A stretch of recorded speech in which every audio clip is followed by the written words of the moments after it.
Estonians have no sex and no future. It's good being a student in Estonia, I think. Yeah, the education is for free and Yeah, the education is pretty good here. Starting from 1997, the old town of Tallinn is actually listed as the UNESCO Heritage Site. Vallahi bir şey aldım ama ne aldığımı İnanın ben de bilmiyorum. This house hosts the oldest pharmacy of Northern Europe. As an Estonia, like being so small together, it's like what makes us like stronger. Thomas I was installed as the weather vane of the town hall building, and he guarded us from there until 1944. Danimarka bayrağının ilk kez gökten indiğine inanıldığı yere gidiyoruz. There's a KGB museum located on the 23rd floor of this hotel. Ruhları mutlu etmek adına onlara kurbanlar sunuyormuş ve kedi atıyorlarmış içine. But remember, our sense of humor is very, very dark, so we're pretty suicidal as well. Gençler ve daima genç kalan insanlar, hepinize Estonya'nın başkenti Tallinn'den selamlarımı iletiyorum. Arkadaşlar, çok güzel bir eski şehrin ortasındayım. Burası Tallinn'in Old Town'u, yani eski şehir merkezi. Kuzey Avrupa'nın en iyi korunmuş eski şehrini gezeceğiz bugün. İlginç bir video çekeceğim size.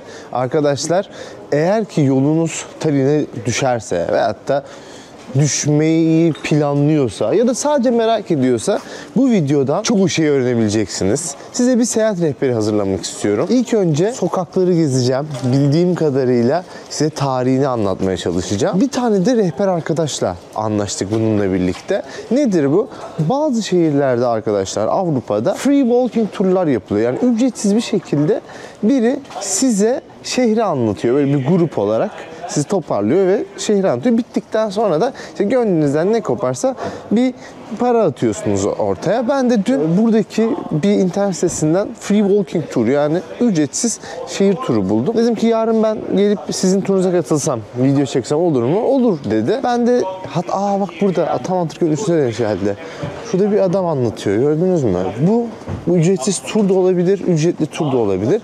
Ama bugün bizim yapacağımız tur da bunun aynısı. İlk önce ben birazcık şehri gezeceğim. Bir kahvaltı yapacağız. Ondan sonra sizi bir rehbere bırakacağım. Dili üzerine konuşacağız, dini üzerine konuşacağız. Olabildiğince kapsamlı bir Estonya Tallinn seyahat rehberi hazırlamak istiyorum. Ben de madem buraya kadar gelmişken bu arada size anlatayım. Estonya kendi içinde birçok hikayeye ev sahipliği yapıyor. Şu an olduğumuz yerde kedi kuyusu olarak biliniyor. Zamanında kötü ruhların bu kuyuyu ele geçirdiğini düşünüyormuş Estonlar. Ruhları mutlu etmek adına onlara kurbanlar sunuyormuş ve kedi atıyorlarmış içine. O nedenle bu gördüğünüz kuyuya kedi kuyu, cat well deniyor. Abi de muhtemelen onu anlatıyor. Bir de aynı zamanda şurada bakın bir sol üstteki pencere kapalı, görüyorsunuz mu? Bu otelin sahibine şeytanlar musallat oluyor ve bir düğün yaptırıyorlar. Bu adam da bu düğüne şahitlik ettiği için en son çıldırıyor ve buradaki pencereden en son artık bu olayı mı izletiyor, kendi buradan atlıyor mu, bir olaylar yaşanıyor ve o pencereyi kapattırıyorlar. Böyle bir olayı var. Şehrin her yeri hikaye.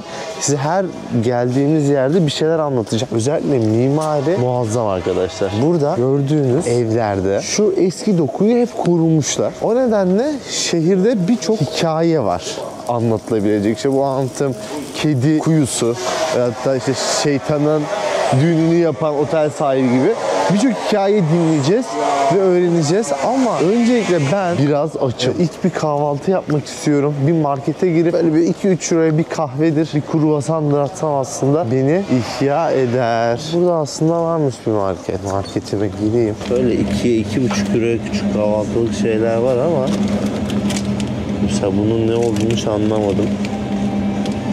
Ama herhalde yenir ya. Kahve var mı kahve? Kahve yok da kaprisan var. Kaprisan içelim ya. Ne zamandır içmedim kaprisan. 60 ya bir kaprisan. Is this Estonian food or what's that? This is Estonia. Okay. Vallahi bir şey aldım ama ne aldığımı İnanın ben de bilmiyorum. Hatta kız dedim bu Estonya'nın bir şeyi mi? Aynen de Estonya'nın dedi. Bir kek görüntüsünde, tart görüntüsünde daha doğrusu bir şey. Fena değil. Altında tart hamuru. Üstünde çok tatlı olmayan bir krema, meyveler ve biraz tarçın. Şimdi ben bu kahvaltıyı yapıyorum. Ondan sonra sizi nereye götüreceğim biliyor musunuz? Danimarka bayrağının ilk kez gökten indiğine inanıldığı yere gidiyoruz. Buradaymış. Estonya Tallinn'de indiği söyleniyor. Bayrağın iniyormuş yani, burada öyle deniyor.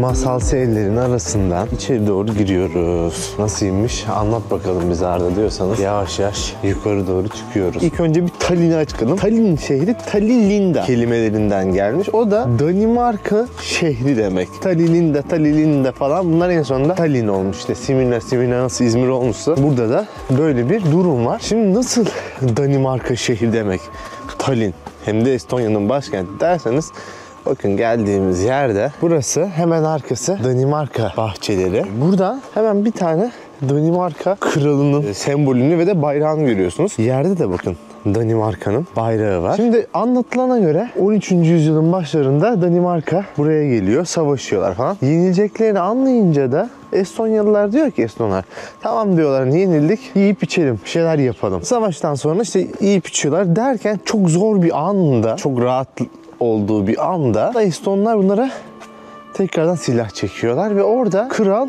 yalvarıyor. Diyor ki işte ne olur Tanrım bana yardım et. Ve o zaman gökte şöyle bir bayrak bildiriyor. Bakın şu an burada yalvarıyorum gibi bir olay oluyor. Bu bayrağın tam olarak burada indiğini söylüyorlar. Bu 2. Vladimir'de yanlış hatırlamıyorsam Danimarka kralı. Ve geldiğinizde bu Danimarka bahçelerine, şu an hemen oradan yukarı doğru çıkıyoruz. Orada yağmur yağmaya başladı. Estonya'da böyle bir anda yağmur yağıyor arkadaşlar. Bir anda hava açabiliyor. Tallinn'de geldiğimiz yer müthiş korunmuş, kulelere bakarsanız kalenin içindeyiz artık. Burada da 3 tane rahibin hikayesi anlatılıyor. Birçok hikaye var. Cellat diyen var. Bunlar cellatmış, ruhları affolmamış diyen var. Bir de şunu söyler. Bu Danimarka kralı için çok dua etmiş bu rahipler. Şuradaki bak rahipleri görüyor musunuz? 3 tane rahip var. Danimarka kralı için rahipler çok dua etmişler ve bu savaşı böyle kazandıklarına inanıyorlar. O nedenle buraya geldiğinde burada fotoğraf çekiniyorlar. Bu arada Harry Potter'daki şeylere benziyor. Buradan da alınmış olabilir. Şimdi arkadaşlar ben size olabildiğince burada bir iki tane işte kedi kuyusunun olduğu yeri, bu Danimarka bayrağının hikayesini, Danimarka bahçesini göstermeye çalıştım. Şimdi de sizi videonun başında anlattığım rehber arkadaşın yanına götürüyorum. Video onunla devam edelim istiyorum. Çünkü hem benim gözümden hem profesyonel bir şekilde dilini, dinini, tarihini daha detaylı anlayabileceğimizi düşünüyorum. Böyle gelip Estonya'ya, Tallinn'e yolunuz düşerse arkadaşın internet adresini sitesine bırakırım. Ücretsiz tur ama sizin de gönlünüzden kopan şeyi atın, yani konsepti öyle. Aklınızda bulunsun. O zaman şehir merkezine doğru iniyorum. Tur rehberiyle gezelim bakalım Tallinn nasılmış. Birlikte keşfedeceğiz.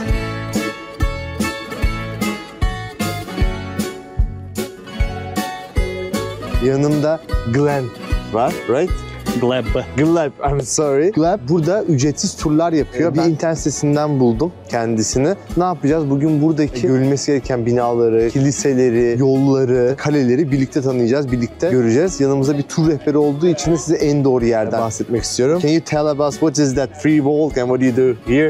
I am basically a tour guide in Tallinn, and we're gonna learn a lot about this lovely city today. But fair warning, my tour is an actual combination of local folklore and actual historiography. So I will never really tell you where one part ends and the other one starts. So it's up to you to choose which part of Tallinn you like more, the real one or the fictional one. And trust me, I've been here for so long, I basically saw all the historical events taking place with these pair of eyes. First settlements in this area appeared around 5,000 years ago at the end of the last ice age. But archaeology does not really tell the tale. We can't recreate narratives based on small ceramic pieces, so let's ignore 4,000 years of human evolution and jump right into the beginning of the 13th century, because that's when the written history of Estonia begins. And it starts with the so-called Northern Crusades, or the Baltic Crusades. The Northern Crusades was a pan-European campaign orchestrated by Denmark, Sweden, and the Holy Roman Empire, these guys tried to bring Christianity to Eastern Europe that until then remained largely paganistic, meaning that we had a lot of lovely gods. Some of them were responsible for the weather, and I assume that it's the lack of sacrifices that makes our climate so dismal nowadays. But anyways, within the Northern Crusades, already in the year 1219, Danish forces led by the King Valdemar II landed here, and they successfully subjugated the Estonia's north. So this part of Estonia, including Tallinn, became a Danish colony. By the end of World War I, in 1918, when all the European empires became weak, that was the time when Estonia saw the opportunity to declare independence. And that's precisely what happened. On the 24th of February, 1918, while German forces were stuck on the Western Front and Russians got stuck with their civil war to the east, Estonia declared independence. But we miscalculated our chances, so the very next day, 25th of February, we were annexed by the German Empire. Imagine being independent for one day. But it didn't really help us, because in 1940, according to Molotov-Ribbentrop Pact, Soviets built military bases in Tallinn, Riga, and Vilnius. And with the short exception of Third Reich occupation between 1941 and 1944, Estonia remained a part of Soviet Union until 1991. So we can really call us a very young democracy. As you can see, Estonian history in a nutshell is basically 600 years of suffering and then 30 years of development and growth. So there's an expression that in Estonia, winter lasts for 6 months and depression lasts for 6 centuries. In the year 2001, Estonia won the Eurovision Song Contest. No one cared. The Eurovision of 2002 was promoted really nicely, but not too many people came here because, you know, we were still kind of underdeveloped. In the year 2004, Estonia joined European Union and NATO simultaneously. Once again, nobody cared. I think Russia cares about NATO. Russia cared a lot, yeah. For a while, Estonia and Latvia were the only border between Russia and NATO. Now Finland is also part of the alliance, so the region is still pretty tense, as you can guess. In 2011, Tallinn became the cultural capital of Europe. No one cared. The same year, Estonia became the 41st space nation. We launched a satellite. Nobody cared. You see, there's a very persistent trend associated with our attempts to promote Estonia. Nobody cares.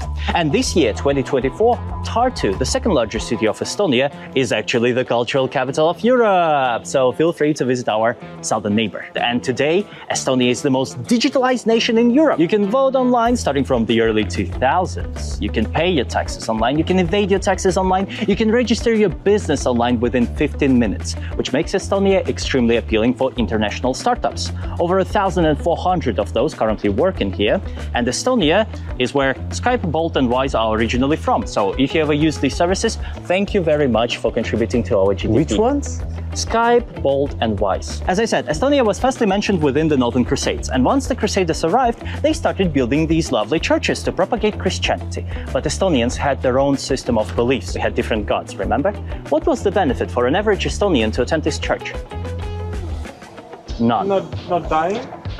Yeah, you can call it a benefit, but remember, our sense of humor is very, very dark, so we're pretty suicidal as well. No, I'm just joking. In reality, German knights were very smart about propagating Christianity. They started offering free beer inside, and locals quickly realized... That's a good deal. Yeah, good deal, right? It's much better to have one god and free beer is much than have many gods and no beer, right? And that's how canonic religion of Estonia was gradually replaced with Christianity and alcoholism as byproduct. Starting from 1997, the old town of Tallinn is actually listed as the UNESCO Heritage Site. It's the most well-preserved old town in Northern Europe, which implies that you can find a lot of similar houses all around the area. Not so much in the upper town, I'll tell you why later. But for now, let's talk about how the houses were planned back in the days. Because the first thing that people usually notice are these unexplainable doors in the upper floors that seemingly lead you nowhere, right? People from previous tours even suggested that those were meant for suicide attempts. Once you've had enough, you just open the door and step out. Not high enough. These guys were actually meant to be the entrances to the warehouses. Historically, the upper floors of these mansions were used as storage space. It was the least accessible area of your house, so keeping your goods there was a simple measure against theft. And whenever you would buy something, you would use these hooks attached to the wooden planks to lift the goods up and drag them into the warehouses through these doors, so the element of practicality was also present.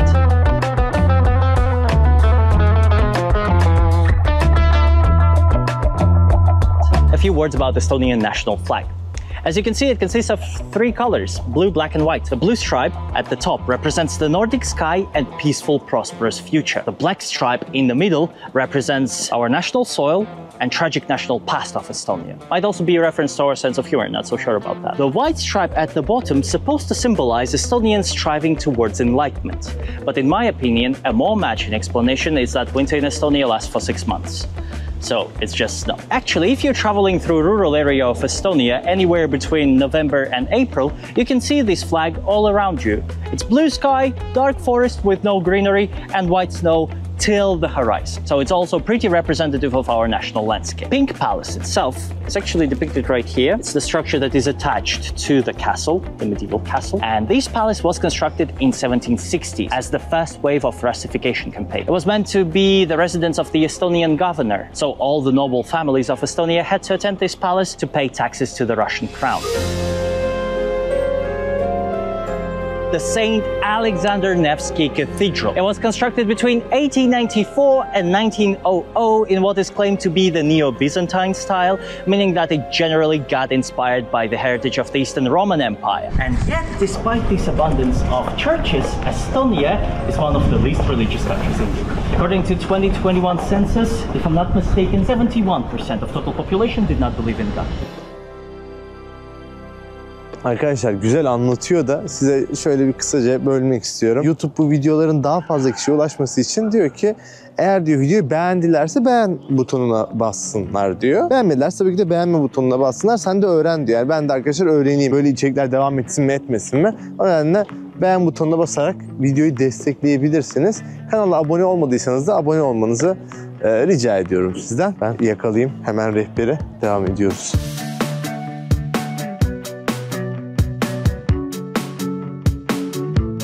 Back in the Renaissance time, when ladies had really white dresses and guys had swords attached to their belts, this passage was a huge trouble. Whenever two couples would face each other over there, what would happen quite often was that the guys would hit their swords one against another. Doesn't sound too bad, but back in the days it was considered to be the worst form of offense known to men. And these accidents quite often escalated into duels. For your information, the most recent Golden Olympic Game medal that Estonia won was in fencing. So we're really good at stabbing each other.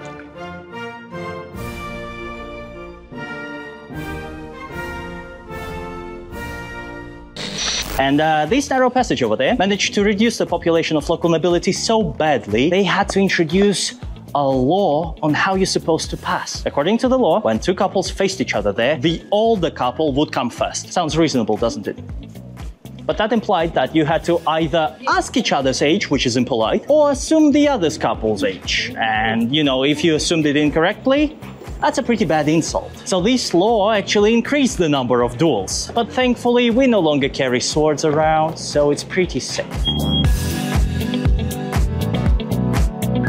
Tallinn was supposed to take part in the Olympic Games in Moscow. The sailing competition was scheduled to be hosted here, so Soviets built all the infrastructure needed for the event, and they also built this hotel.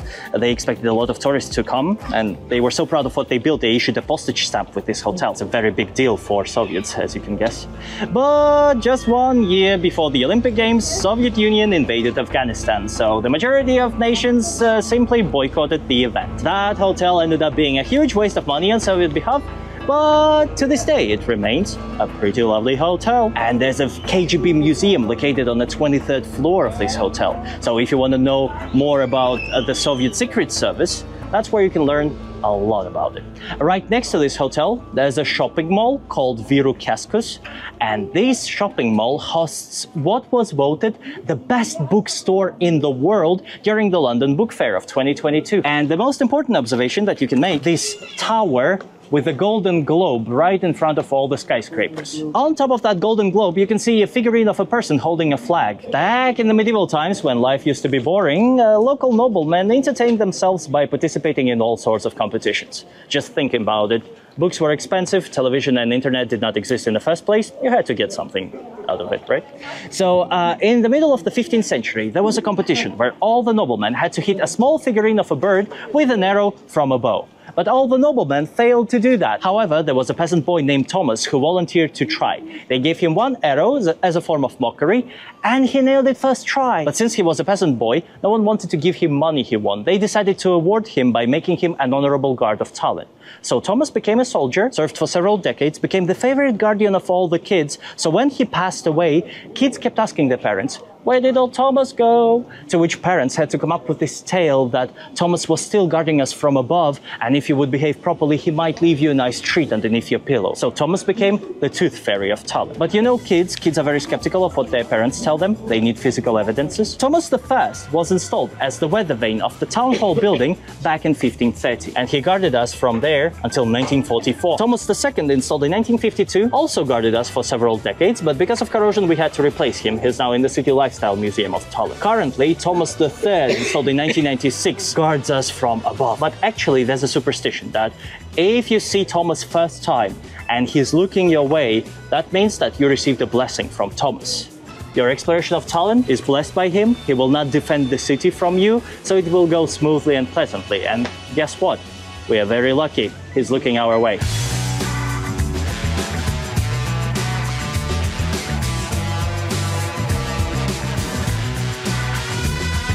Estonian language belongs to Finno-Ugric family of languages that is related to Finnish and Hungarian, but we can't really mutually understand each other. And honestly, people keep on telling me that Estonian language is very torturous, should have been prohibited by Geneva Convention even. And think about it. We have 14 noun cases, we have no prepositions, and I was told that people from Lithuania say that Estonians have no sex and no future, because we don't have gender and we don't have future tense in Estonian. Imagine a language so optimistic you can't share plans with your friends because you can't talk about future. Obviously, I'm exaggerating, but it sounds fun. The first and the most essential word we need to learn is the word hello, right? Estonian word for hello is tere. You say that to the local, you put a smile on their face, your chances of making a friend grew exponentially.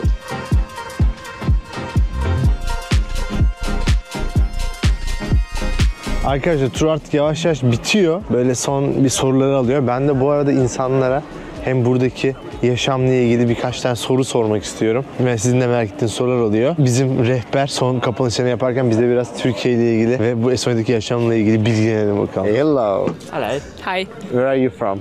We're from here. From here, yeah. How is life in Estonia? I would say it's like in the summertime, it's really like nice right now, but like mostly it's really cold. So we're just kind of enjoying it while we can. We have like 3 months of this actual. I think like the overall like quality of life is like good. I think. Yeah, well above average, yeah. Yeah. I mean, we're like safe here. We I mean, we're students. It's good being a student in Estonia, I think. I mean, yeah, the education is for free and. Yeah, the education is pretty good here. So yeah. What do you study? Studying at the Tallinn 21st school. We're classmates, so. What is the best thing about living in Estonia? Kind of like this community we have, because Estonia, our country is not very big, but our culture is like very important to us. So we have this like song festivals and our like culture that we really appreciate. I think like being as an Estonian, like being so small together, it's like what makes us like stronger. So I think like the sense of community is very good. What is the biggest problem in Estonia? Far-right politics, I guess. Yeah, I mean, we're not the only country, but yeah, it's politics are a bit funny sometimes, but that's what's happening in like many other countries in Europe. I mean, mostly inflation and cost of living, I guess. What do you know about Turkey? I think like Turkey for Estonians is like a very popular place to go like during summer because it's really warm there. We also have like Turkish food restaurants here. Most people might be more familiar with like kebabs and this like street food culture. For me personally, I was like 5 years old last time I went to Turkey. The thing I remember most vividly is like Turkish coffee and Turkish like sweets and delights. So that's really one of my guilty pleasures. Thank you very much. Yeah, Thank you. We have this house over there with a red banner. This house hosts the oldest pharmacy of Northern Europe. The pharmacy located inside was first mentioned in 1422. And the noble family of Burkhards, the owners of this pharmacy, had a very cute tradition. They used to call their firstborn son Johann. and they would force him to continue the family business. So the pharmacy was run from Johann I until Johann X. Johann X did not have any kids, so his sisters sold the pharmacy to the city in 1913. And we kept it as a pharmacy, so you can still buy relevant medicine inside. And right next to the pharmacy, there's a pharmaceutical museum that looks like a recreation of an alchemist lab from 17th century. They have all the ingredients of old potions on display, including snakes, hedgehogs, unicorn skulls, because why not? And it's a good reminder that back in the days, throat ache was cured with heroin, headaches were alleviated using cocaine. I wish they would bring back those good prescriptions. And with that, I must say that the time of the tour has officially come to an end. Thank you very much. Arkadaşlar tur bitti. Başladığımız yerde bitirdik, meydanda. Bakın videoyu açtığımız yerdeyiz. Çok güzel şeyler öğrendik.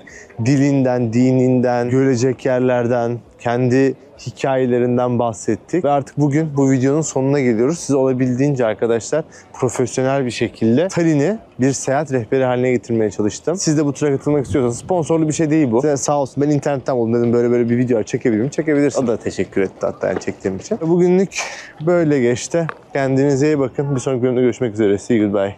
Have a nice day.